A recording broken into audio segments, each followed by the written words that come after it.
As councillors, it's difficult to say that you have a day-to-day kind of a schedule because the nature of your work necessitates that you work odd hours. On the electricity side, you become involved because electricity is the source of everything, especially for informal settlement areas where people need energy. So you become involved on a day-to-day issues of illegal connections, issues of electrification of informal settlement, issues of interim electrification of transit facilities for the community, complaints around disconnections, complaints around illegal connections by the formal residents, and complaints by the informal residents that you are only prioritizing the formal residents, and the normal day-to-day issues of the provincial and national sphere of government when it comes to your input as local government into either the regulations, the pricing, the tariffs, and the new developments that come into place.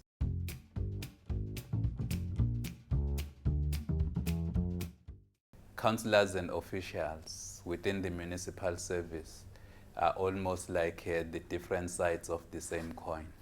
The councillors have a political view of how things should be happening in the communities. So they provide the political directive. And for us as officials is to interpret those political directives into action plans. The councillors should interact with officials through one point of entry. That should be your municipal manager, the director, and head of the department in some cases. In no circumstances they should interact with junior officials in the municipality. The key important aspects of being a political head in a committee such as the infrastructure committee is to have a relationship of respect between yourself and your line managers, because the line managers are your technocrats and you only do the political oversight.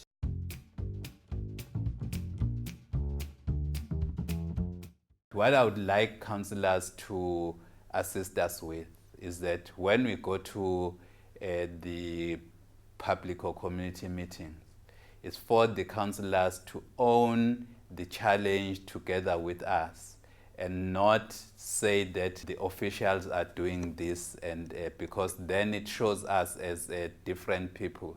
But if we then say that as the municipality, this is the problem that we are experiencing, and these are the actions and solutions that we have identified to resolve the problem.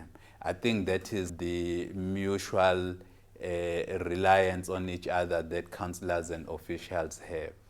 They have got to have a background of the technical issue that is affecting the community.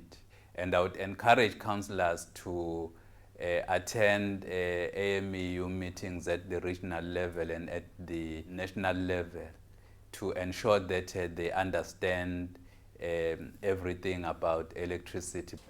The MMC in Energy Department should assist officials in getting resources, additional funds to execute capital projects and maintenance thereof. They should also assist the officials with the communication to the community by requesting community to look after the network, because there has been so many vandalized substations, and that actually hampers the limited resource that council have. That money could have been channeled to do other projects.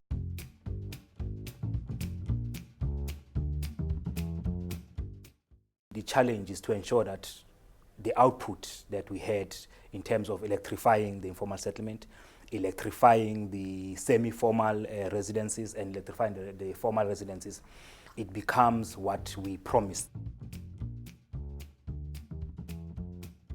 The other challenge was the completion of the solar heater program. Wow, protests in the previous term were very hectic and very intense. We had a three-pronged approach to deal with the protests, to involve the stakeholders, the Department of Electricity, the security agencies, and the residents. So we have those three people within one meeting, then you are able to address those issues. But for us, how we were able to manage them is to make them understand that you can feel their pain and you can feel the need that they have to have electricity. Because once you give them that understanding and that undertaking, they become also lenient towards you because they understand that this politician or this council understands where we're coming from. Understand the demand and the supply, because if you don't understand the demand and the supply, you'll make promises and you won't be able to cater for those promises. Assisting officials in terms of reducing the non-technical losses, should assist in approving the incremental budget so that we can roll out the capital projects. We should focus in enhancing the electrification.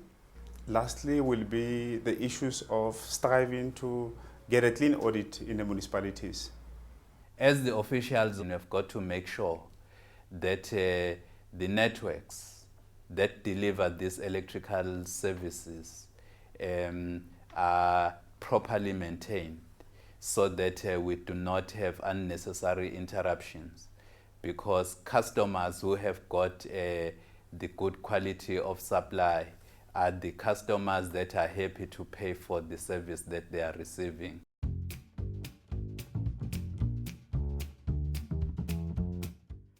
The key challenge that current councillors will be faced with is the development in the energy industry, where new trends are coming in, moving away from coal into the clean energy. The differences between what we have today and probably in the next, say, 2 to 5 years, it's the changing roles that municipalities and customers will be having. Now with the proliferation of renewable energies, we have the interacting roles between the municipalities and customers, because the customers can also become the suppliers to the municipality when they sell back the energy that they generate from their houses. As municipality, we must be ready to mitigate what could be seen as a revenue loss because of the changes in the model of the delivery of the electricity services. In my view, there's no issue that says that we are going to be losing revenue. We just have got to find alternative ways of dealing with the changing environment.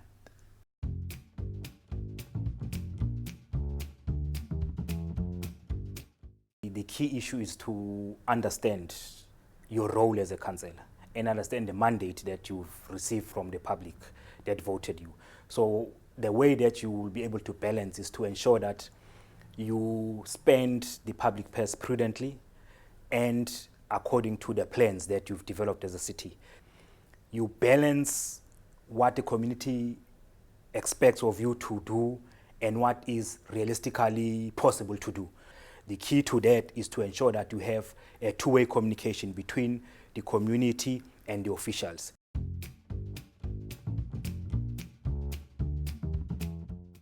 The interaction with the public should be through media, your newspaper, your TV, your radio.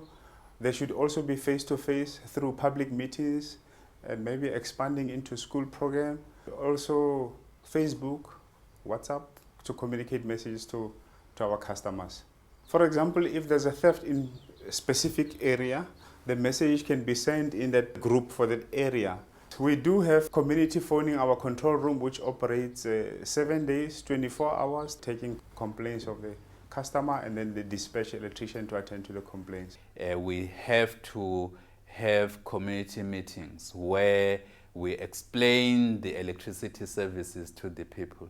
The issue of illegal connection and the dangers of that to the person and the public at large.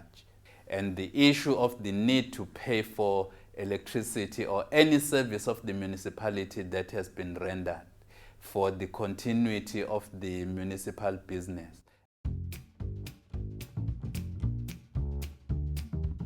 Some councillors forget that they are elected by the people.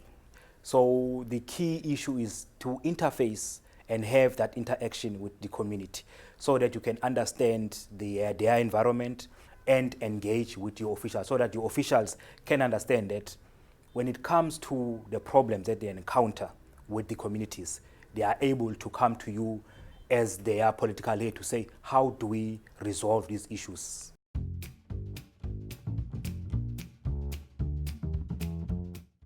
The key things that councillors should do is to assist in terms of best practices in municipalities and promoting good governance. My advice to my colleagues as officials and my request to councillors is that we start forging that relationship early enough so that we can then be able to deliver in time and quickly to the communities. Things I would say the current crop of councillors should take as their philosophy. One is that you are the servant of the people. Two, you are managing the public purse on behalf of the public. And thirdly, lead ethically. I would like to thank SALGA and trust that the video will be helpful to our new councillors.